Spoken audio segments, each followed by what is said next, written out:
एक नया अंदाज टकराए और काजी के साथ।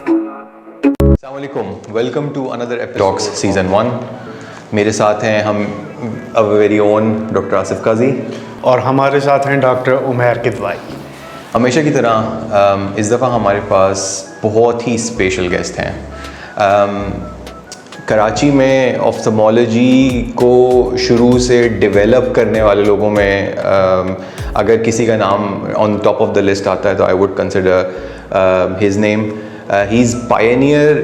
कराची में बहुत सारी इनोवेशन की पायनियर हैं ये। बहुत सारी न्यू इन ऑफ्थल्मोलॉजी डिवाइसेस को इन्होंने इंट्रोड्यूस किया है। एंड अबव ऑल सबसे इम्पॉर्टेंट बात ये है कि जो हाई स्टैंडर्ड ऑफ केयर है उसको इंट्रोड्यूस किया है पाकिस्तान में। लीड समझे जाते हैं पूरे पाकिस्तान में, इस पूरे रीजन के अंदर कैटरेक्ट एंड रिफ्रैक्टिव सर्जरी के अंदर। पेट्रन है cataract and refractive surgery society के। एक एग्जाम्पल हैं बहुत सारे ऑफ्थल्मोलॉजिस्ट के लिए, एंटरप्रेन्योरशिप के लिए। लीड करते हैं बहुत बड़े हॉस्पिटल सेटअप को। आई थिंक कि मेरा पूरा पॉडकास्ट गुजर जाएगा, हम पूरा दिन निकाल देंगे इनकी सक्सेस स्टोरी बताते बताते, लेकिन वो ख़त्म नहीं होगी। But I would like to hear from him and I am really grateful for doctor Sharif Hashwani के वो हमारे लिए इतना वक्त निकाल के आए। And I must add one more thing कि ये पॉडकास्ट का आइडिया भी हमें डॉक्टर शरीफ हाशवानी की तरफ से मिला था। And whenever we get time, और इनसे अगर हम 5 मिनट 10 मिनट भी कोई बात करते थे, and we learn so much from his experience. और आई थॉट कि वाई नॉट हम इसको एक पॉडकास्ट की शक्ल दें और ताकि सारी कम्युनिटी को इसका फ़ायदा हो सके। Thank you so much sir कि आप हमारे पास आए। डॉक्टर उमैर एंड डॉक्टर साहब, बहुत बहुत शुक्रिया आपका। और बड़ी खुशी हुई मुझे कि आप लोगों ने मुझे बुलाया यहाँ पर और मुझसे पूछ रहे हैं। मुझे मतलब मैं खुद पूरी रात सोचता रहा कि यार इतने 40-45 साल मैंने जो गुजार दिए वो कैसे गुजारे और क्या क्या किया। और मुझे अच्छा लगेगा कि मैं ये सारी चीज़ें रिमिसेंट करूं और आप लोगों को बताऊं। और मेरा ख्याल है कि उससे हमारी पाकिस्तान में ऑफ्थल्मोलॉजी डेवलप कैसे हुई, कराची में डेवलप कैसे हुई, और उसमें आपको बड़ा मिलेगा इंसाइट। और हो सकता है कि कुछ चीज़ें हमारे जो जूनियर बच्चे हैं जो ये समझते हैं कि इनको, क्योंकि हर चीज़ आजकल के दौर के हिसाब से प्लेट में रखकर मिली है। हमने जिस ज़माने में शुरू किया था तो उस ज़माने में यूट्यूब या इंटरनेट का कोई जिक्र नहीं था। और आज आप हर चीज़, जब भी हम अपने जूनियर से बात करते हैं तो फ़ौरन वो उनके मोबाइल फ़ोन पर वो देखते होते हैं कि आशमानी साहब सही कह रहे हैं या गलत कह रहे हैं। तो वो फैसिलिटी हमारे पास नहीं थी। उमैर, आपकी फील्ड जो है वो है ग्लोकोमा। और आपको ताज्जुब ये होगा कि सबसे पहली कराची में हमने जो ट्रेबेक्लेक्टमी पाकिस्तान में माशाल्लाह डॉक्टर जमशेद वानिया साहब थे, मेरे उस्ताद थे, मेरे टीचर थे, and I was inspired by him. तो उन्होंने शुरू की थी और उनकी आदत ये थी कि वो he was an innovative person. तो उस वक्त इनोवेशन क्या थी, उस वक्त how you used to learn, कि आप मीटिंग्स अटेंड करते थे और मीटिंग्स अटेंड करने में ही यूज्ड टू रेगुलरली जाते थे मीटिंग्स में। और तो ट्रेबेक्लेक्टमी सीख कर आए थे, फिर वो ट्रेबेक्लेक्टमी करते थे। फिर मैं उस वक्त हाउस जॉब करता था सिविल हॉस्पिटल में। तो फिर मैंने वहाँ पर हमारे प्रोफेसर शरीफुल हसन से कहा कि हम यहाँ पर ये ट्रेबेक्लेक्टमी करते हैं। तो वी स्टार्टेड डूइंग ट्रेबेक्लेक्टमी। और सबसे पहला पेपर पबमेड इंडेक्स्ड जर्नल में छपा, और आज तो आप देख सकते हैं। लेकिन जो काम की बात है वो ये है कि उस ज़माने में इंटरनेट्स तो थे ही नहीं। तो ख्वाजा साहब मुझसे कहते थे कि इंडेक्स मेडिकस जो है ये जिन्ना हॉस्पिटल में, वहाँ जाइए आप और वहाँ पर ये रेफरेंसेस देखिए कि हमें क्या क्या रेफरेंसेस उसमें लगाने हैं। तो it took me about a month. और वो इंडेक्स मेडिकस जो है वो इतनी मोटी किताबें, कई किताबें वहाँ पढ़ी थी, और उसकी इजाज़त लेना और उसको देखना। और तो मैं जूनियर्स लोगों से कहूँगा कि अगर कहीं ये आपको अप्रोच हो तो ज़रूर देखिए, तो आपको पता चले कि हम किन मुसीबतों से गुजरे। और आप जो 1 मिनट में कॉपी पेस्ट कर लेते हैं वो चीज़ नहीं थी उस ज़माने में। तो ये एक बहुत अच्छी मिसाल दी मैंने आपको कि ट्रेबेक्लेक्टमी मैंने उनको देखा, फिर हमने सीखा। सिविल हॉस्पिटल में हमने ख्वाजा साहब से कहा कि आप भी, हम शुरू करते हैं। एंड फिर हमने पेपर लिखा उस पर और पब्लिश कराया। आप अगर ऑफ्थल्मोलॉजिस्ट नहीं होते तो क्या होते सर? बड़ा यार बुरा सवाल पूछे हो। आज से अगर ये सवाल जब मैं डॉक्टर बना था उस वक्त पूछते तो I would have been a businessman. उसकी वजह ये थी कि आप जिस माहौल में पैदा होते हैं आप उस माहौल को ही अपनाते हैं। तो हमारे जो माहौल था ये था कि हमारे ख़ानदान में हमारे वालिद में 7 भाई थे। तो वालिद साहब का ये था, क्योंकि पाकिस्तान से हम, आई वॉज बोर्न इन 1952, तो उस वक्त ज़ाहिर माशी हालात ऐसे नहीं थे कि हम बहुत ही हाई वो स्टैंडर्ड के एजुकेशन उसमें जाते। तो वालिद साहब ने कहा कि या तो आप जो भी तालीम मिल रही है वो हासिल करें या फिर दुकान पर आकर बैठ जाएं। तो हम दोनों काम करते थे, क्योंकि हमें मतलब अपनी रोज़ी भी कमानी थी और हमें अपना पढ़ना भी था। तो इत्तेफाक था कि ये, और अल्लाह ताला की देन थी अल्हम्दुलिल्लाह कि हमने मैट्रिक में हमने मेरिट लिस्ट में हम थे। तो I was in first 10 students. तो उसमें मैं उसकी वजह से आई इजीली गॉट एडमिटेड टू आदिम जी साइंस कॉलेज। आदिम साइंस कॉलेज में भी हमने फिर इसके बाद एक क्योंकि हमारे मीडियम्स है ना, वो मीडियम्स चेंज होते रहे एजुकेशन के। जो पहला जो मीडियम हमने प्राइमरी एजुकेशन हासिल किया वो हमने गुजराती मीडियम में हासिल किया। फिर सेकेंडरी एजुकेशन था, that was in Urdu medium. फिर कॉलेज लेवल पर आए तो हम ये इंग्लिश मीडियम में आ गए। तो लेकिन अल्लाह का बड़ा करम था कि हम इंटर में भी again I was in first 10 students. तो आराम से हमें डाउ मेडिकल कॉलेज में एडमिशन हो गया। जब डाउ मेडिकल कॉलेज में एडमिशन हुआ तब हमें पता चला कि अब हम डॉक्टर बनने वाले हैं। तो इस तरह से हम डॉक्टर बने। सर, आपने जमशेद वानिया साहब का नाम लिया। लाइफ में हम लोग बहुत सारे लोगों को आइडियलाइज और फैंटासाइज करते, तो जमशेद वानिया साहब के अलावा भी आप किसी को आइडियलाइज किया आपने अपनी लाइफ में? यार उस ज़माने में कम्युनिटी बहुत छोटी सी थी, मतलब इतनी बड़ी कम्युनिटी नहीं थी, ऑस्ट्रेलियन कम्युनिटी। और वानिया साहब को मैंने आइडियलाइज़ किया, और इसके अलावा जिनको मैं आइडियलाइज करता था उनके पास जा नहीं सका मैं। लेकिन वानिया साहब से मैंने बहुत कुछ सीखा। मतलब he was a God gifted surgeon, तो उनसे सर्जरी सारी उनसे मैंने सीखी। तो yes, I am very very happy. अच्छा सर, आई सर्जन के लिए ये होता है कि लाइफ की पहली राउंड रेक्सिस पहली मोहब्बत की तरह होती है। तो आपको कोई ऐसा कोई यादगार लम्हा वो कोई हमसे शेयर करें? जब ये फेको का ये हुआ, दिस इज द स्टोरी 95 की बात है ये। हमने 95 में फेको मशीन खरीदी और पाकिस्तान उस वक्त मेरा ख्याल है कोई भी नहीं था जो ये कर रहा था। तो मेरे पास कंपनी के लोग आए कि आप रेक्सिस करते हैं? तो हमने कहा हाँ हम करते हैं बिल्कुल। तो उन्होंने कहा दिखाइए करके। तो हमने करके दिखाया। तो हम ये कहे कि कैन ओपनर मेथड को बहुत बारीक बार वो देखा, वो चले गए। तो हमने कहा बोलते कोई हमने गलती की है। तो फिर then I went to a book store जो एल्फिंस्टन स्ट्रीट पर थे। एक बुक स्टोर था, अमेरिकन कोई था, वहाँ से किताब खरीदी। उस ज़माने में 3000 रुपये की, उसमें एक पेज था कैप्सुलर एक्सिस पर। उस पेज को खरीदने के लिए मैंने 3000 रुपये खर्च किए। This is how we learn, ये बताना मकसद है हमारा। और उसमें हमने सीखा कि ये कैप्सुलर एक्सिस कैसे करते हैं। तो वो जो बुक में जो तरीका था वो ये था कि सेंटर में आपने एक कैन ओपनर की तरह आपने सेंटर से 9 o'clock पोजीशन पर कैन ओपनर, और फिर वहाँ से फ्लैप उठाकर और फिर रेक्सिस करनी। This is how we learn it. और उसके बाद फिर ये जो मेथड सीखा था ये काफ़ी अर्से तक यही रहा। फिर बाद में हमने कहा कि ये कैन ओपनर की तरह करने की ज़रूरत नहीं, एक टहरी कर दें तो हो सकता है। तो फिर इस तरह से हुआ ये। तो कौन सी मशीन थी, कुछ याद है इसको?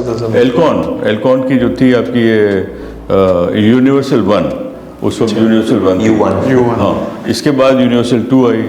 इसके बाद फिर आपका ये लिगेसी आई। फिर इसके बाद अब कई और आई, फिर अब सेंचुरियन। तो वो सारी मशीनें हमने रखी हुई हैं, क्योंकि मैं भी सोच रहा हूँ कि सोच नहीं रहा हूँ बल्कि हमने एक जगह पर ये सारी चीज़ मशीन रखकर एक म्यूज़ियम बनाना सोच रहे हैं कि यार इसमें सारी चीज़ें हों ये। तो मैंने कभी बेची नहीं है, जो चीज़ मैंने ख़रीदी है वो कभी बेची नहीं है। तो ये मैं चाह रहा हूँ कि इनको डिस्प्ले किया जाए ताकि हमारे बच्चों को पता चले कि this is the evolution of ophthalmology in Pakistan. Sir ये thank you so much for sharing this. मतलब लोगों को अंदाज़ा ही नहीं है कि लर्निंग द हार्ड वे और इस चीज़ को हम कितना फॉर ग्रांटेड लेते हैं अब जो आप जैसे स्ट्रगल से गुजरे हैं। सर फेको करते हुए पहला पीसी रप्चर याद है सर आप? बिल्कुल याद है। तो उससे रिलेटेड कोई वाक़या या कुछ? बड़ा महंगा पड़ा था वो PC rupture. That was a very hard cataract और हमने किया एंड दैट वाज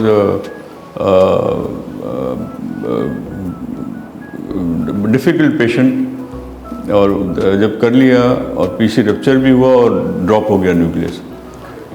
तो देन जब ड्रॉप न्यूक्लियस हुआ तो I didn't implant the lens in, और मैंने इनको कहा कि देखिए ये चीज़ हुई है और मैं आपको रेटिना सर्जन के पास भेज दूंगा, विट्रो रेटिना, और वो आपका ये वो करेंगे। बहरहाल वो फिर एक स्टोरी अलग से जन्म लिया उस स्टोरी ने, एंड अल्टीमेटली उस पेशेंट ने मुझ पर सू किया, and that was a very, उस ज़माने के हिसाब से बहुत बड़ी। बाद में फिर हमने सेटल किया। तो मैंने उमर आपसे कहा था कि मतलब ये बड़ा महंगा पड़ा था मुझे, तो that costed me a lot. लेकिन ये कि यस दिस उस एक पीसी रप्चर ने मुझे ये सिखा दिया कि बड़े वो आपको एहतियात के साथ काम करना है। बट जो मैं बाद में रिट्रोस्पेक्टिवली सोचता हूँ, मैं आज तो मैं समझ रहा हूँ कि मैंने बिल्कुल सही काम किया था कि मैंने जब ड्रॉप न्यूक्लियस हुआ तो मैंने अपना, क्योंकि that was not my job, तो I sent that patient to vitreo retina surgeon, और then he handled it, but the patient was not satisfied, और देन ये बेटर प्रॉप अप किया। तो ये हुआ था जो सर ये आपसे कुछ मैं हट के सवाल करूँगा, क्योंकि मतलब ये मतलब मेरे दिल की बहुत सारे सवाल हैं जो इसमें नहीं थे और ना मैंने और किसी कभी गेस्ट से किए हैं। Sir you are very unique in terms के आपने जो ट्रांसफॉर्मेशन है from ICCE to ECC phaco, और मतलब अभी भी गिनती के लोग हैं जो फेमटो कैटरेक्ट्स करते हैं, फैल्क्स करते हैं, and you are one of them. और पाकिस्तान में तो बहुत ही गिनती के लोग हैं। तो सर ये इस ट्रांसफॉर्मेशन का कुछ बताइए सर, मतलब how do you feel with this transformation? आसान था, लोगों को आसानी से हजम हो गया, डाइजेस्ट हो गया, या मुश्किल था पेशेंट? उमर यार, ये ट्रांसफॉर्मेशन है फ्रॉम, मैंने आपको एक जुमला कहा, no suture to no suture. तो पहले जो ICC जो हम करते थे, और मैंने कहा ना कि वो ज़माना था कि वो अपने वो काट दिया और कॉर्निया काट दिया, लेंस निकाल दिया, और आपने कोई स्टिच नहीं किया, मरीज़ को लिटा दिया 7 दिन तक। जो आज तक वो लीगेसी चली आ रही है। मरीज़ आपसे पूछते हैं कि डॉक्टर साहब हम कब नहाएं, या डॉक्टर साहब हम सजदा करें या चबाएं।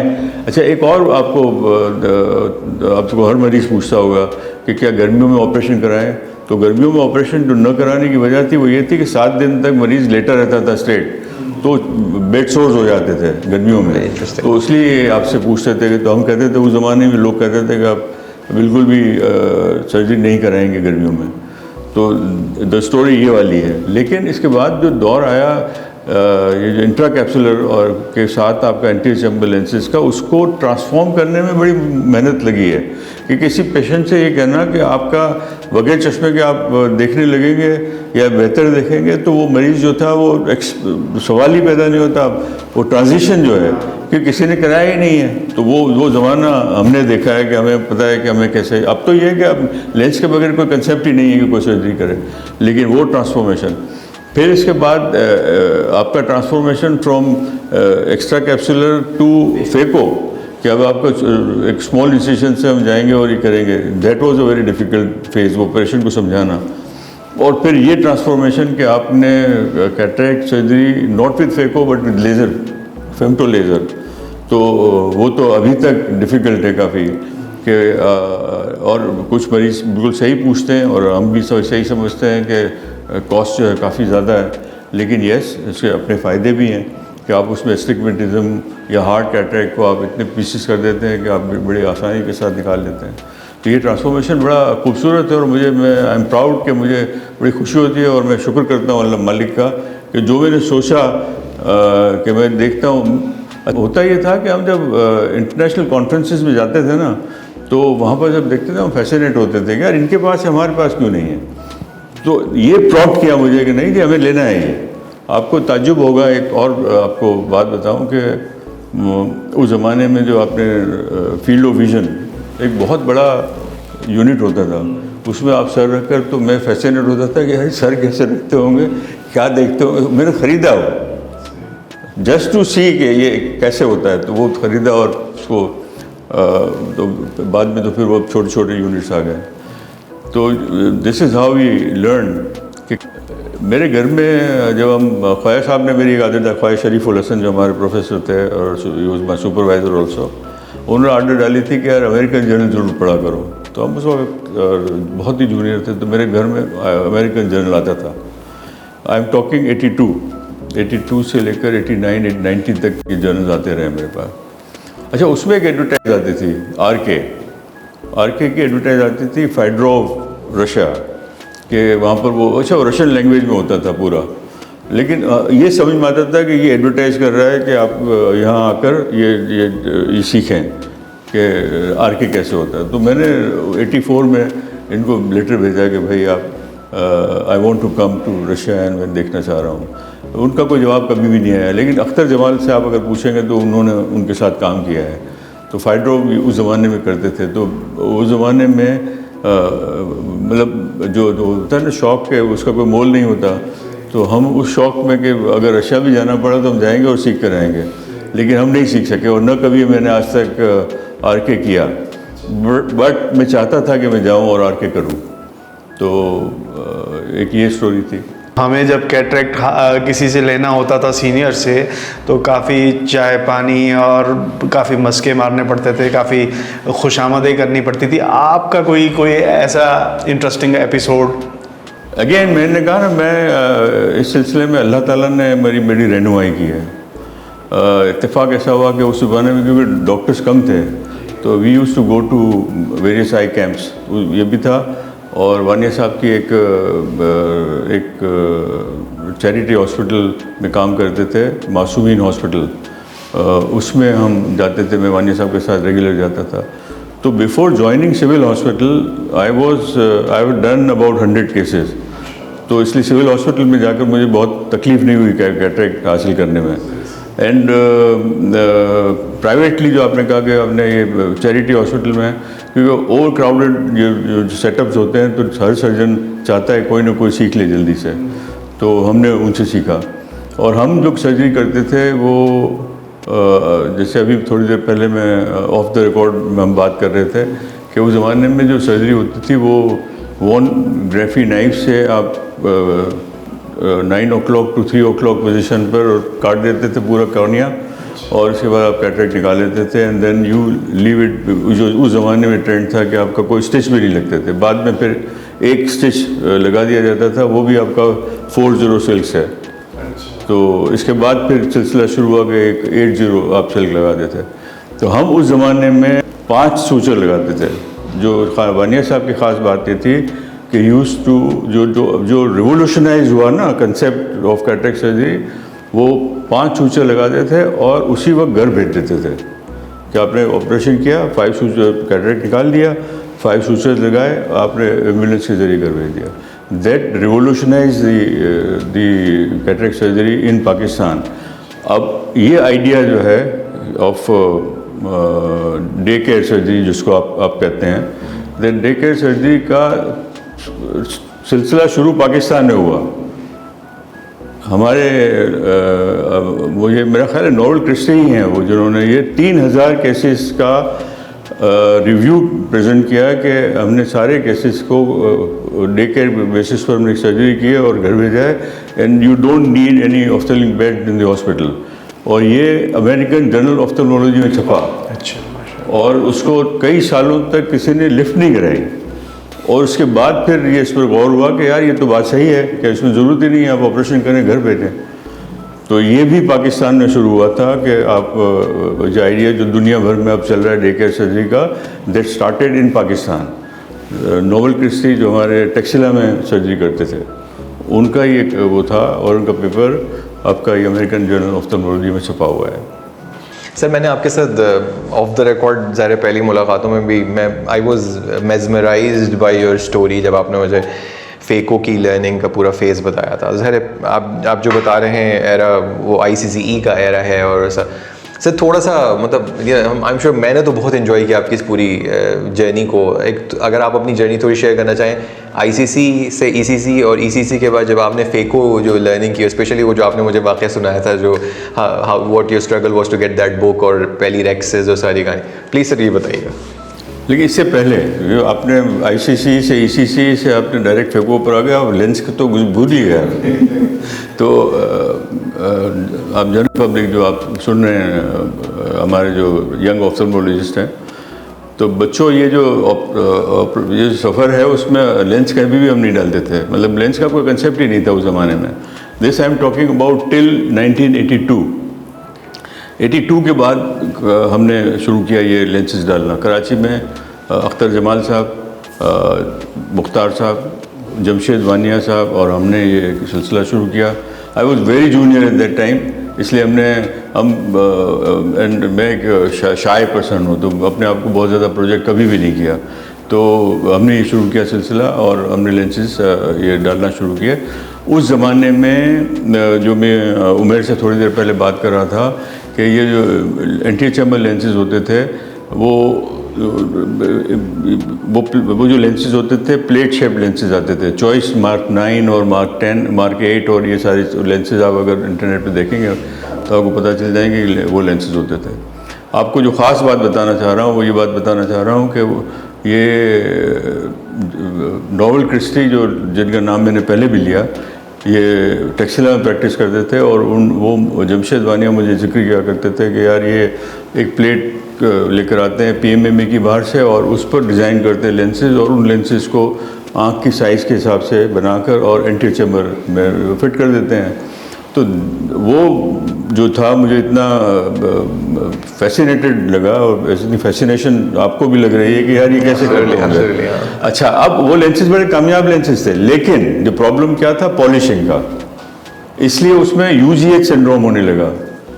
यूवेटिस ग्लोकोमा आइफीमा जो आप लोग पढ़ते हैं, UGH सिंड्रोम ये इस सिलसिले में शुरू हुआ कि आपने अनपॉलिश लेंसेज जो थे वो आप डालते थे और वो फिर थोड़े दिनों के बाद इनमें ये सारे प्रॉब्लम शुरू होते थे। तो कहने का मकसद ये है कि मैंने जमशेद वानिया से कहा कि I was doing my house job और आपको मैंने वानिया साहब से कहा कि वानिया साहब मुझे नोवेल क्रिस्टी के लिए एक लेटर लिख दीजिए, I want to go there and want to see him how he makes the lenses and how he implant the lenses.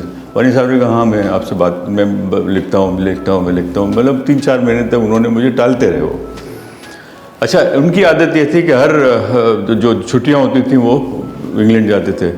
तो एक दिन मुझे, और जब भी आते थे तो पहले मुझे फ़ोन करते थे कि मैं आ गया हूँ और आप कल आइए मेरे पास। तो उस दिन भी मुझे फ़ोन किया, मुझे याद है अच्छी तरह के संडे था और रात 9 बजे उनका फ़ोन आया मेरे पास कि भाई तुमने कहा था ना मुझे कि मैं नोवेल क्रिस्टी को देखना चाह रहा हूँ, हाउ इम्प्लांट द लेंसेज, तो तुम कल आ जाना, कल सुबह मैं पहला लेंस डाल रहा हूँ।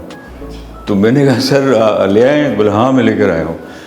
तो मैंने गया दूसरे दिन सुबह और मैंने देखा कि उन्होंने फर्स्ट लेंस वो था अमेरिकन IOL लेंस था, जो अगर आप कहेंगे तो मैं फ़ोटो आपको दिखाऊंगा, और वो इम्प्लांट किया उन्होंने। एंड देन फिर मैंने भी 83 मेरा ख्याल है, 83 में हमने शुरू किया वो लेंसेज डालना। उस ज़माने में अख्तर जमाल साहब जो थे वो ये डालते थे प्लेट शेप लेंसेज, और उसके बाद फिर उन्होंने भी एंटी चैम्बर लेंसेज इस तरह के डालने शुरू किए। तो this is how it started. और फिर ये दैट वाज द टाइम जब इंट्रा कैप्सुलर एक्सट्रैक्शन के बाद आप लेंस डालते थे। इंट्रा कैप्सुलर की जो एक्सट्रैक्शन की जो बात थी उसमें भी काफ़ी स्टोरी है, लेकिन वो आपका प्रोग्राम लंबा हो जाएगा। उसमें हम क्रायो से लेंस निकालते थे and that was the ultimate कि आप क्रायो मशीन से आप कैटरेक्ट निकालें।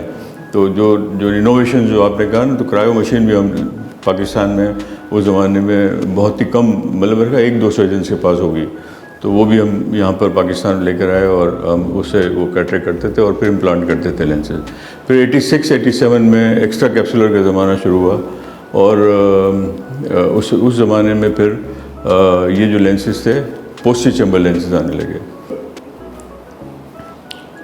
जहाँ से मैं लेंसेज मंगवाता था अमेरिकन IOL, जो उन्होंने एक मुझे लेटर भेजा कि अब हमने पोस्टी चैम्बर लेंसेज शुरू किए हैं और आप अब ये डालें पोस्टी चैम्बर लेंसेज।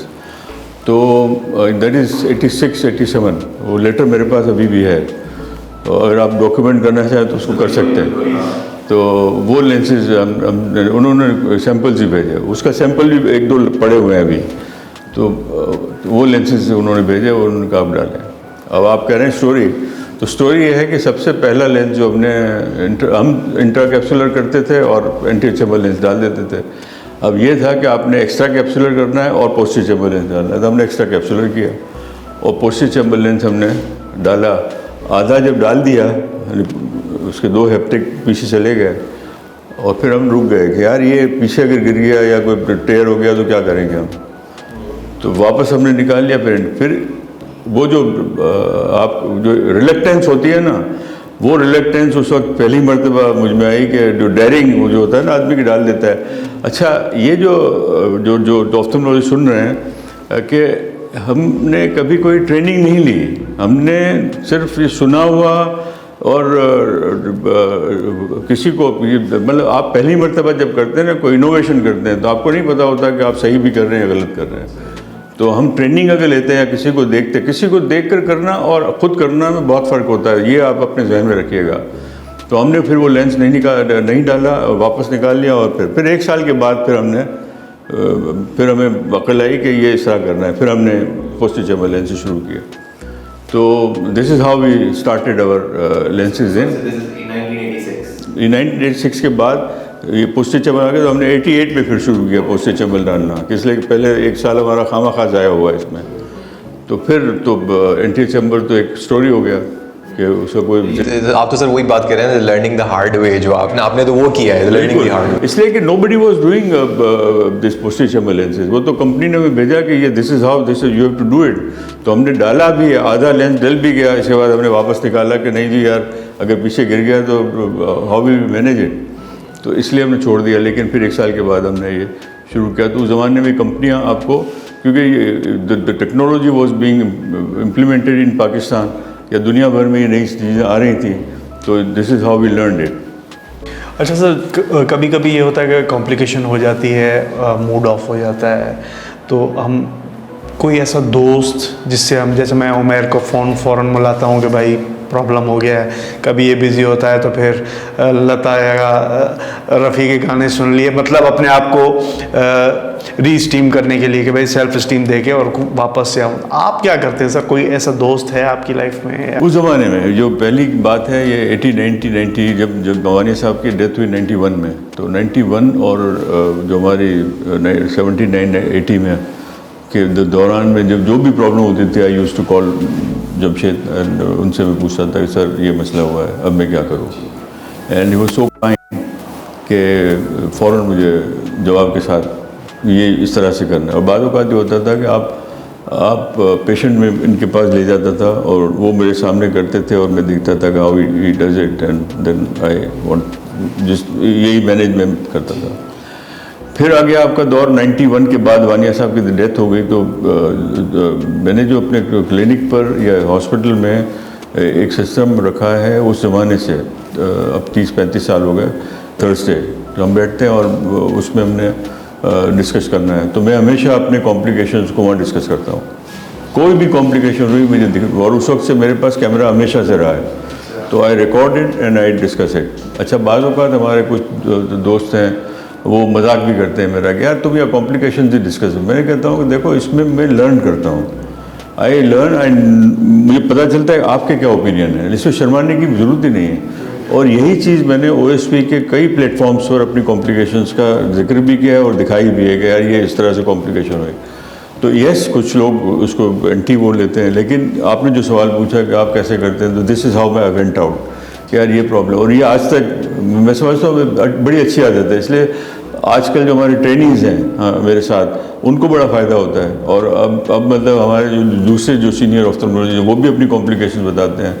तो आप लोग भी जो हैं, आपको भी यही चाहिए कि इंस्टेड ऑफ के आप कोई कॉम्प्लिकेशंस पर, जैसे हम कहते हैं, आप बैठ गए उसके ऊपर, न कि आप मरीज़ को बता रहे हैं ना आप किसी को बता रहे हैं, और फिर इसके बाद आप वो कॉम्प्लिकेशन जो है वो ख़राब ही करती है आँख को। तो बेहतर ये है कि you should went out and you should, उसमें कोई छोटापन होने की ज़रूरत नहीं है। मतलब everybody, complication is part and parcel of any surgery. होगी, आप ये कोई कह रहे कि मेरी कॉम्प्लिकेशन नहीं होती तो इसका मतलब वो सर्जरी ही नहीं करता। तो सर्जरी करते हैं, कॉम्प्लिकेशन होंगी और आपको बिल्कुल डिस्कस करनी है और उसका वो तलाश करना है। सर, अगर बार बार कॉम्प्लिकेशंस लोगों की हो रही हो, बैड पैच में हो, तो कोई एडवाइस देना चाहेंगे ऐसे लोगों को? मतलब कभी कभी दिल करता है छोड़ दें ऑफ्थल्मोलॉजी, छोड़ दें। यस, ये पैच आता है, ये आता है, ये बिल्कुल आता है, हम पर भी आता है कि आप सोचते हैं कि यस बिल्कुल आता है, तो उसमें छोड़ना नहीं है। आप कुछ थोड़ा सा अपना 1 हफ्ता डिले कर दें, नहीं करें कोई केस, आप रेस्ट करें और उस पैच को निकालें अल्लाह ताला की रहनुमाई हासिल करें, नमाज़ पढ़ें, और तो इससे पैच आपका दूर हो जाता है। लेकिन ये कुछ दिनों की बात होती है, और ये पैचेज आए हैं हम पर भी, काफ़ी पैचेज आए। सर एक जो जूनियर सर्जन्स हैं, आपके ख्याल में वो कब अपने आप को एक सेफ सर्जन समझें? क्या कोई नंबर्स होते हैं इतने कैटरेक्ट कर लें तो सेफ समझें, या कोई और क्राइटेरिया है सेफ? यार सेफ होने में ये कॉम्प्लिकेशन लेस सर्जरी हो, और अगर लर्निंग कर्व है, हर सर्जरी का एक अपना लर्निंग कर्व है। जैसे फेको है तो हम समझते हैं 50 केसेस आपने कर लिए तो आपका एक सेफ सर्जन है विदाउट एनी कॉम्प्लिकेशन। तो हर सर्जरी का एक लर्निंग कर्व है, वो लर्निंग कर्व पास कर ले तो आप सेफ सर्जन हैं। अच्छा सर, मेरा ये था कि मुझे स्कूल जाना भी बड़ा अच्छा लगता था और स्कूल से वापस आना भी बड़ा अच्छा लगता था, बस वहाँ रहना पसंद नहीं था मुझे। तो आप कैसे स्टूडेंट थे सर? स्कूल में मज़ा आता था? यार हम जो थे स्टूडेंट, क्योंकि हमारा जो मीडियम ऑफ एजुकेशन था वो हमेशा चेंज होता रहा, तो बड़ा मुश्किल था हमारे लिए। मतलब स्कूल में जाना इतना, प्राइमरी स्कूल में जाना बहुत पसंद आया, टीचर्स अच्छे थे और वहीं से हमने अपना बेस मजबूत बनाया, तो उसमें तो बहुत मज़ा आता था। We were most talented students. Secondary school में भी यस बहुत अच्छा लगा, इसलिए कि हम बहुत ही आगे थे इसलिए। लेकिन बीच में एक पैच था जो आप पैच कह रहे हैं ना, 5th class to 7th class 8th class तक हम बहुत बैड पैच में थे, तो उसमें फिर ये था कि यार छोड़ दें, इससे बेहतर पढ़ना ही। ठीक है। लेकिन वो बैड पैच में फैमिली ने सपोर्ट किया तो आप निकल गए।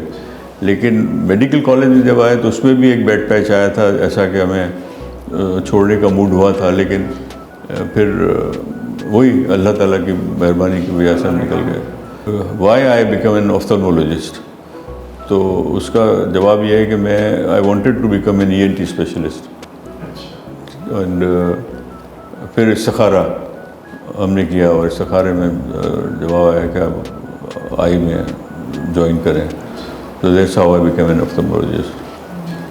अच्छा सर, बचपन में मेरी तरह शाय नेचर थी या उमैर की तरह शरारती बच्चा थे? नहीं, शरारती भी था, शाय भी था। यस, शरारती तो थे, बहुत ज़्यादा शरारती थे। सर मैं सिर्फ एक चीज़ ऐड करना चाहता हूँ जस्ट फॉर अवर ऑडियंस के, मतलब सर मैंने आपके सेशंस आज से 15 साल से अटेंड कर रहा हूँ केयर ऑफ में, और सारी, और आपकी वीडियोस जैसे आपने बोला रिकॉर्डिंग फैसिलिटी जो आपके पास हमेशा से रही है। सर मैं अभी भी, मतलब 15 साल तो उससे दूर की बात है, मैं अभी भी sir I can't think of any international level के जहाँ मैं इतना इन्जॉय किया हो, इतना सीखा हो जितना मैंने आपकी वीडियोस में हमेशा से सीखा है। I am very thankful to you कि आपने इनकरेज किया, और उसके बाद मैंने उस एंगल से अपनी वीडियोस को और अपग्रेड किया है, और इंशाल्लाह ताला इस मरतबा जब आप देखेंगे तो आप देखेंगे कि इंशाल्लाह। एंड आपने कुछ लोगों का, बाहर के लोगों का नाम भी लिया, और आई एम ट्राइंग कि उनके साथ मिलकर मैं एक प्रोग्राम करूं इंशाल्लाह। एक रिग्रेट रहा है जी सर, एक रिग्रेट रहा है बिल्कुल। जैसे मैंने कहा कि 1981 में मेरा पहला ये जो पबमेड इंडेक्स जर्नल में पब्लिश हुआ था आर्टिकल, इसके बाद पब्लिकेशन में मैं नहीं आ पाया। मेरे पेपर्स होने चाहिए थे। आज अभी अल्हम्दुलिल्लाह अभी भी 32 पेपर्स हैं, लेकिन वो सब हुए हैं बाद के पीरियड में। लेकिन मैं समझता हूँ कि जो सर्जरीज मैंने की हैं, जो दिन गुजारे हैं, और जो इक्विपमेंट्स मेरे पास हैं, मेरे पेपर्स बहुत होने चाहिए थे। तो ये रिग्रेट है, वो रहेगा हमेशा। लेकिन even then I am very thankful to Allah ताला कि उन्होंने जो स्टेचर मुझे दिया है, जो दिया है, माशाल्लाह। Thank you very much. आपने मुझे बल्कि इसका एक जुमला भी बोला था कि जंगल में मोर नाचा किसने देखा वाली बात आपने बोली थी सर। अगर आप उसको थोड़ा सा रिफ्रेश करें कि द वैल्यू ऑफ पब्लिशिंग जो है वो इसलिए इम्पोर्टेंट है। बहुत ज़्यादा इम्पोर्टेंट है, बहुत। आप जो काम करते हैं, बल्कि हमारे जो ऑफ्थल्मोलॉजिस्ट बैठे हुए हैं, कई लोग ऐसे होंगे जो वो काम करते होंगे जो इंटरनेशनली नहीं हो रहा। आप क्या समझते हैं कि मैं जो आज 90s एंड 2000 अर्ली मैं जब जाता था वहाँ पर, जो मीटिंग्स अटेंड करता था मैं, तो मुझे लगता था कि यार ये लोग जो काम करते हैं और इतना जो लिखते हैं, ये तो हमसे तो बहुत पीछे हैं यार। Surgery wise, skill wise they are not, हमसे आगे नहीं है वो। ये मैं आज फिर जुमला बहुत समझ के साथ कह रहा हूँ कि दे आर, हमसे ज़्यादा आगे नहीं है वो, आप लोग उनसे ज़्यादा स्किलफुल हैं। और मैं चाह रहा हूँ कि आप लोग सब पेपर्स लिखें और आगे चलें। अच्छा सर, हमारी जनरेशन में एक बड़ा आम हो गया कि टाइम नहीं है हमारे पास।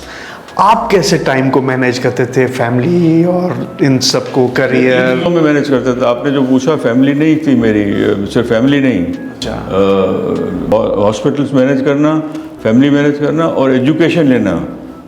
मेरा FCPS बहुत लेट हुआ है, तो मैंने वो भी आपको करना, वो 3 चीज़ें मैनेज करना। आप अपनी लाइफ से मोबाइल फ़ोन हटा दीजिए, आपके पास टाइम ही टाइम। अच्छा सर, आजकल हमें डराया जा रहा है कि AI आ गई, आर्टिफिशियल इंटेलिजेंस, जो हमारा आजकल रिसर्च का काम भी सारा वही करेगी, और आगे जाके जो सबसे ज़्यादा डर लग रहा है कि डायग्नोज भी वो खुद ही करेगी, इलाज भी वो खुद ही करेगी। तो सर इसको आप कैसे ले रहे हैं, AI को? अब देखें, अभी उसकी तरफ मैंने बिल्कुल भी नहीं, मैंने सोचा भी नहीं है कि वो, लेकिन yes, this time is coming, और ये टाइम जैसे इसका भी आपके पास जुगाड़ आएगा।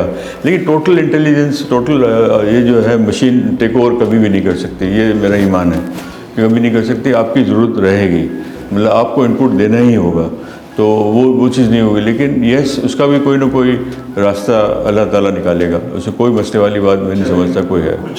सर आजकल सब स्पेशलिटी बोल के सुपर स्पेशलिटी का ज़माना है, लोग सब स्पेशलिटीज़ में हैं। लेकिन सर आप एक मतलब वेरी यूनिक पर्सन, जो एक बहुत अच्छे हॉलिस्टिक ऑफ्थल्मोलॉजिस्ट भी हैं और एक सुपर स्पेशलिस्ट भी हैं, in terms of refractive surgery ले लें या कैटरेक्ट सर्जरी ले लें। तो आपका क्या ओपिनियन है sir, what is better, holistic ophthalmology या सब स्पेशलिटी? यार, आपको सब कुछ आना चाहिए। मैं बच्चों से यही कहता हूँ कि यू शुड नो एवरीथिंग, इसके बाद आप अपनी एक स्पेशलिटी बना लें। लेकिन यू शुड, ये पहले दिन से ये नहीं होगा कि आप जाकर रोज से मैं कैटरेक्ट ही करूँगा या मैं फेको ही करूँगा। फेको करना है, यस डू इट, लेकिन आपको एक्स्ट्रा कैप्सुलर कैसे करना है, यू मस्ट बी एक्सपर्ट हो एक्स्ट्रा कैप्सुलर, फिर आप जाकर आप फेको करें। लेकिन या फेकोस करें, लेकिन साथ में एक्स्ट्रा कैप्सुलर भी सीखें। लेकिन यू मस्ट नो ट्रेबिक्लेक्टमी कैसे करनी है, वो आपको आना चाहिए। आपको ये हर चीज़ आनी चाहिए, ये इसमें ग्लोकोमा सर्जरी में। इसलिए विग्स, ये जितनी चीज़ें आ रही हैं आजकल, ये सारी चीज़ें आप देखें, या SLT, ये सारी चीज़ें जो आ रही हैं, ये आपको पता होनी चाहिए और आपने किए हुए होने चाहिए। ये मिक्स की जहाँ तक ताल्लुक़ है, मैं खुद वहाँ जाकर कोर्सेज करके आया हूँ ऐसे, लेकिन वो आप मुझे देते नहीं हैं, मैं डाल नहीं पा रहा। मतलब एक और चीज़ अगेन एम्फसाइज करना चाहूँगा कि कराची की पहली सेलेक्टिव लेज़र ट्रेबेकुलर प्लास्टी आशमानी साहब ने इंट्रोड्यूस की है, और बहुत पहले इंट्रोड्यूस की है, उसके बहुत बाद किसी दूसरे सेंटर में आई है। तो अगेन सर इसके बाद एक और चीज़ भी है, OCT जो है आपकी टाइम डोमेन सबसे पहले हमने ली है, और मैंने इंट्राओक्यूलर लेंसेज के भी आपको जिक्र कर दिया। फिर काफ़ी चीज़ें हैं जो हमने वो किया है। लेसिक आप देख लें, फेमटो लेसिक आप देख लें, फेमटो लेज़र देख लें, माशाअल्लाह। लेकिन और मैं ये बच्चों से कहता हूँ, यार आप लोग फेमटो लेज़र अपने अब आगे क्यों नहीं देखते? Why don't you come and see how we do it? आप ये फेमटो लेज़र, लेसिक सर्जरी या इंटेक्स जो हम डालते हैं, जो हम उसमें आपके जो कैरेटोकोनस वगैरह में, या एथेंस प्रोटोकॉल करते हैं, Y don't you come and see how I do it?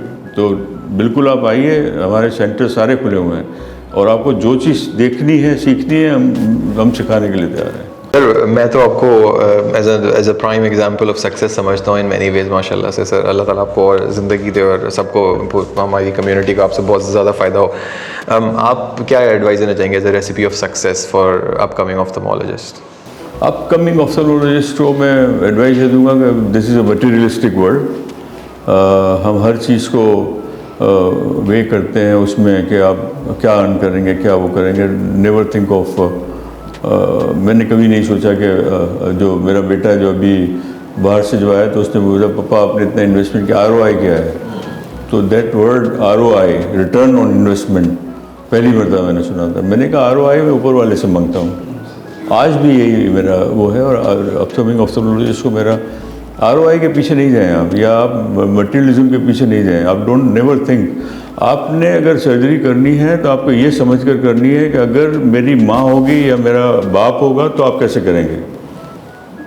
जैसे मैंने एक ऑफ्थल्मोलॉजिस्ट डांट दिया था, मैं डांटता नहीं हूँ किसी को, तो बड़ा अफसोस भी हुआ, बाद में मैंने माफ़ी भी मांगी उनसे, कि उन्होंने एक पेशेंट में जो न्यूक्लियस ड्रॉप हुआ, कुछ पीसेस रह गए और उन्होंने छोड़ दिया, तो कोई मसला ही नहीं। तो मैंने उनको बुलाया, मैंने कहा डॉक्टर साहब अगर आपकी वालदा होती तो आप क्या करती, मुझे ये जवाब दे दीजिए आप। तो उन्होंने कहा मैं इनको फिर विट्रेक्टमी, तो मैंने करें, आप नहीं कर सकती किसी से करवाएं। बट इस तरह ना छोड़ें। तो मेरा ये कहना है कि कॉम्प्लिकेशंस होती हैं। एक तो मैंने कहा ROI की तरफ नहीं जाना, मटेरियलिज्म की तरफ नहीं जाना। अल्लाह ताला आपकी खुद हेल्प करेगा और ये सब चीज़ें ग्रो करेंगे और ओवर टाइम सब मिलेगा।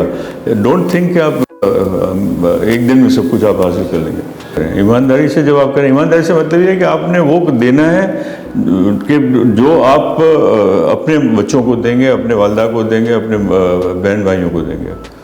तो ये अगर करेंगे तो फिर आपकी अल्लाह ताला आपके उसमें भी स्किल में भी बरकत डालेगा।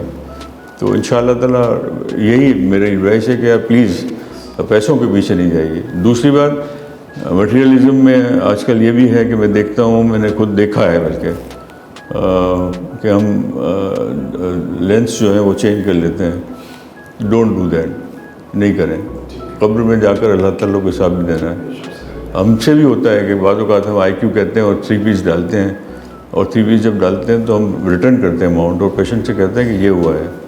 तो ये नहीं करें कि ये this is a moving evidence. मरीज़ आपके पास से हमारे पास आता है, हर कोई आपकी बात वो छुपाएगा नहीं, कोई अगर बता देगा तो परेशानी होती है उससे। तो और दूसरी बात यह है डॉक्टर साहिबान कि आपके कोलीग ने सर्जरी की है, कॉम्प्लिकेशन हर जगह होती हैं। नेवर टेल पेशेंट कि ये कोई ख़राबी है इसमें।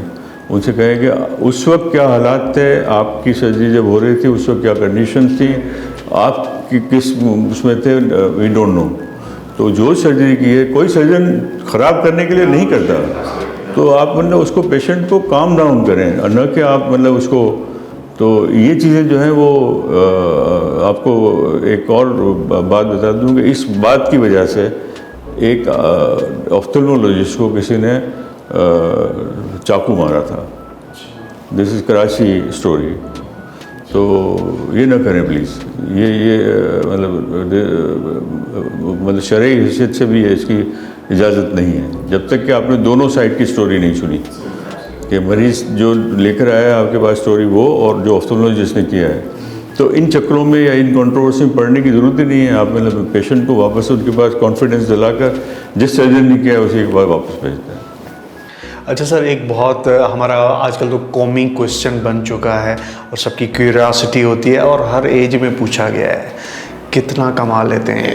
इतना कमा लेते हैं कि माशाअल्लाह अपना घर हम अच्छी तरह चलाते हैं, रात को नींद अच्छी आती है। मतलब आपको अगर नींद रात अच्छी आती है इसका मतलब आप ईमानदारी से कमा रहे हैं। अल्लाह ताला ने इतना दे दिया है कि हम अच्छी तरह कमाते हैं। और सबसे अच्छी बात है कि औलाद जो आपकी होती है ना वो आपका वो होता है। तो अल्लाह ताला ने औलाद भी अच्छी दी है, उनको भी एजुकेट कर दिया है, एक अच्छा इंसान हमने पैदा कर दिए हैं। आपको भी ये रिक्वेस्ट है कि आप भी एक अच्छे इंसान पैदा करें जो इस माशरे को आगे लेके चले। ये भी एक रिस्क की एग्जाम है कि औलाद अच्छी थी। सर पहला पेचेक याद है आपको?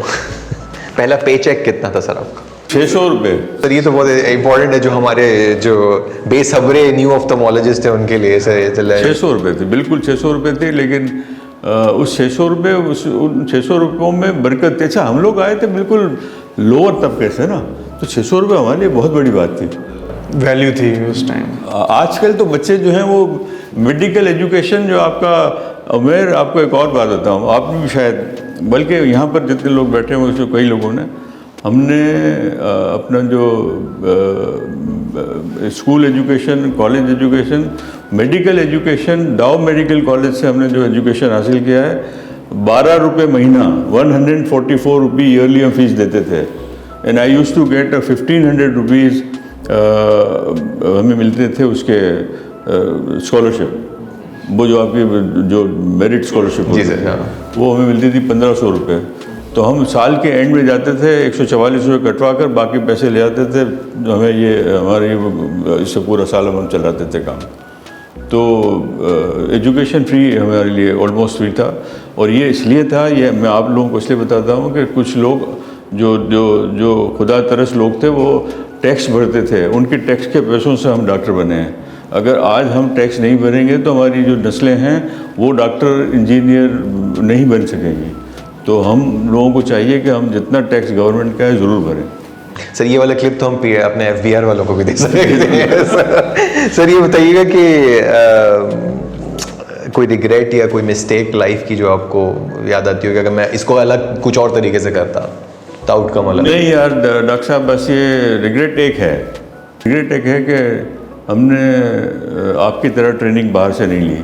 अगर हम लेते तो हम सोचते हैं कि हम और कुछ करते, लेकिन बाद में सोचते हैं कि अल्हम्दुलिल्लाह माशाअल्लाह जिस जगह पर हैं हमने जो अचीव किया है, मैं नहीं समझता कि अगर बाहर से ट्रेनिंग भी ले लेते तो हम इससे ज़्यादा कर सकते थे।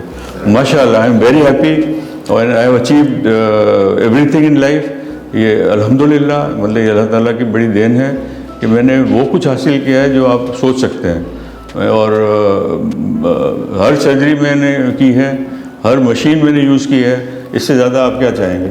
सर आपके ख्याल में जो ऑफ्थेल्मिक कॉन्फ्रेंसेस तो आजकल बहुत होती हैं पाकिस्तान में, लेकिन ये वो इंटरनेशनल स्टैंडर्ड अचीव नहीं कर पाती, क्या किया जाए कि इनको बेहतर बनाया जाए? बड़ा अच्छा सवाल है, बड़ा कंट्रोवर्शियल सवाल है। मेरा ख्याल है कि हमें अमेरिकन एकेडमी ऑफ ऑफ्थेल्मोलॉजी से सीखना चाहिए। साल में सिर्फ एक कॉन्फ्रेंस होनी चाहिए नेशनल लेवल की और किसी एक शहर में, कि आप एक मरतबा कराची में करें, एक मरतबा लाहौर में करें, एक मरतबा बाकी जो है छोटे छोटे सिम्पोजिया होते रहे। तो ये सबसे अच्छा इलाज यही है, क्योंकि आप हर 2 महीने के बाद जब आप एक वो करते हैं ये जो कॉन्फ्रेंस, उसमें ये होता है कि आप मुझे इनवाइट करते हैं कि आप पेपर पढ़ें। हम क्या पेपर पढ़ें? 2 महीने में कोई पेपर तैयार नहीं होता। तो वही होता है कि जब हम एक पेपर कराची से शुरू करते हैं, खैबर तक चलता है वही पेपर, और ऑडियंस भी तकरीबन वही होती है, तो उसमें सब बोर होते हैं और हम फिर वो पेपर की वो अहमियत ही नहीं होती। और हमारे यहाँ जो पेपर प्रेजेंट हम करते हैं, क्या हम इन पेपर्स को इंटरनेशनल जो कॉन्फ्रेंसेस होती हैं क्या उसमें एक्सेप्ट होंगे ये पेपर? हमें ये सोचना चाहिए। तो हमें हमारे पेपर्स का स्टैंडर्ड उसी वक्त बढ़ेगा जब कॉन्फ्रेंसेस कम होंगी। यही वजह सर, इसीलिए मैं कॉन्फ्रेंस में जब भी जाता हूँ मुझे मज़ा इस वजह से आता है, एक तो पुराने कलीग से मुलाकात हो जाती है और दूसरा खाने को अच्छा मिल जाता है, ठीक है ना। तो मैं ज़रा इसलिए कॉन्फ्रेंस को ज़्यादा एंजॉय करता हूँ। अच्छा सर, ये जो आपकी जर्नी ऑफ एक्सीलेंस है, ठीक है ना, बहुत हार्डशिप और बहुत सारी अचीवमेंट्स माशाल्लाह, इसकी ज़्यादा खुशी है या उमेर और मेरे साथ यहाँ पॉडकास्ट में बात करने की ज़्यादा खुशी हो रही है? आप लोगों के साथ बात करने की बहुत ज़्यादा खुशी है। Thank you so much sir, thank you so much. मैं सर मेरे पास वर्ड्स नहीं है आपकी इतनी अचीवमेंट है सर, माशाल्लाह। You are a very very prime example for all of us sir. मैं बता नहीं सकता आपको, and I admire you deeply sir, और आई एम रियली ग्रेटफुल। काफ़ी हमारे प्रॉब्लम्स आपने आज बातों बातों में ही जो है ना वो हल कर दिए। हम खामखा मरीजों पे गुस्सा हुआ करते थे कि अरे यार ये कैसा सवाल है कि 40 दिन तक बात नहीं करनी। सर मेरा तो दिल करता है कि दोबारा भी आपसे पॉडकास्ट करेंगे एक दफ़ा फिर से सर। आप थैंक यू वेरी मच। आप लोगों का बहुत शुक्रिया कि आपने मुझे वो कहा कि मैं आऊँ, और मुझे अच्छी बात ये लगी कि मैंने अपने सारे चीज़ें काफ़ी मैंने आपको किया। मैं खुद सोच रहा था कि अपने ये मतलब 2 साल से सोच रहा हूँ, लाइब्रेरी में बनाई है मेरे पास है अच्छी खासी, और वहाँ ये सारा सिस्टम है मेरे पास, लेकिन वो बैठने टाइम नहीं है। तो मैं ये सोच रहा था ये सारी चीज़ें मैं वो रिकॉर्ड करूँ कि यार ये सब चीज़ें हुई हैं पाकिस्तान में। जैसे पाकिस्तान में सबसे पहली जो मैंने कहा पाव हुई थी, तो वो ये सब चीज़ें हुई हैं, तो ये बताना ये बहुत ज़रूरी है। तो thank you very much sir. एक चीज़ थोड़ा हट के बात ज़रूरी है, और हम ऑफ द रिकॉर्ड ये बात कर रहे थे और आपने वानिया साहब का एक किस्सा भी सुनाया था, और हम लोग बहुत स्ट्रगल कर रहे हैं इस बात को इस्टेब्लिश करने में। डोनर बैंक्स भी बन चुके हैं, लेकिन हम अभी भी डोनर कॉर्नियाज जो हैं वो बाहर से मंगवाते हैं, और हमारे पास एक बहुत बड़ा बंच है पेशेंट्स का जिनको कॉर्नियल ट्रांसप्लांट की ज़रूरत होती है। आपने मुझे ऑफ द रिकॉर्ड वानिया साहब का एक किस्सा सुनाया था, तो अगर आप वो हमारे सारे व्यूअर्स के लिए भी सुना सकें तो it will be a very very good example. Jamshed Vania was the ophthalmologist in Pakistan, and he died in 1991 while performing trabeculectomy surgery. And halfway through he got a heart attack, and then he died. And he before the death, एक दिन बाद इनकी death हुई, वो बाद में ICU में गए, और जब डेथ हो रही थी, जब वो अटैक हुआ तो he was doing trabeculectomy surgery, तो he called me। मुझे I feel proud, और मैं समझ रहा हूँ कि मुझे ये कहना चाहिए कि उन्होंने फ़ोन करके मुझे बुलाया कि आप आइए और ये कार्डियक सर्जरी पहले पूरी कीजिए। तो जब मैं गया अंकल सरिया हॉस्पिटल में, वो लेटे हुए थे, तो मैं फ़ौरन ज़ाहिर मेरे टीचर भी थे और मैं अपने बाप की सब जगह उनको समझता था। तो मैं गया उनके पास डायरेक्ट, तो उन्होंने कहा नहीं पहले आप सर्जरी पूरी करके आइए। तो फिर मैं वापस गया और सर्जरी पूरी की, और फिर दूसरे दिन इनकी डेथ हो गई, मतलब उसी रात को 2 बजे वो उनकी डेथ हुई। तो उन्होंने अपनी दोनों आंखें डोनेट, पारसी लोग जो हैं उनकी ख़ास बात ये होती है कि मरने के बाद वो अपनी आंखें डोनेट करते हैं। वानिया साहब ने भी अपनी दोनों आंखें डोनेट की और उनकी दोनों आंखें निकाली गई, और उसमें से एक आंख मुझे दी गई जो मैंने अपने एक पेशेंट को डाली, और उस पेशेंट को मैं तकरीबन 20 साल तक मैंने फॉलोअप किया माशाल्लाह। तो दिस इज़ द एग्ज़ाम्पल कि he was the first Pakistani ophthalmologist मेरे जो नज़र में, कि जिसने मरने के बाद अपनी आंखें डोनेट भी की, और उनके कॉर्नियाज जो है वो आपके किसी पेशेंट को लगाए भी गए, और वो पेशेंट जो इसको मैंने लगाया था उसको 20 साल तक मैंने खुद फॉलोअप किया है। तो मेरा मशवरा ये है कि हम भी अपनी आंखें डोनेट करें, और हम इस वाक़े को हर जगह एक कोट भी करें, ताकि लोग जो है वो जिनको समझ में आए कि आंखें डोनेट करनी चाहिए। थैंक यू सर, बहुत अच्छा।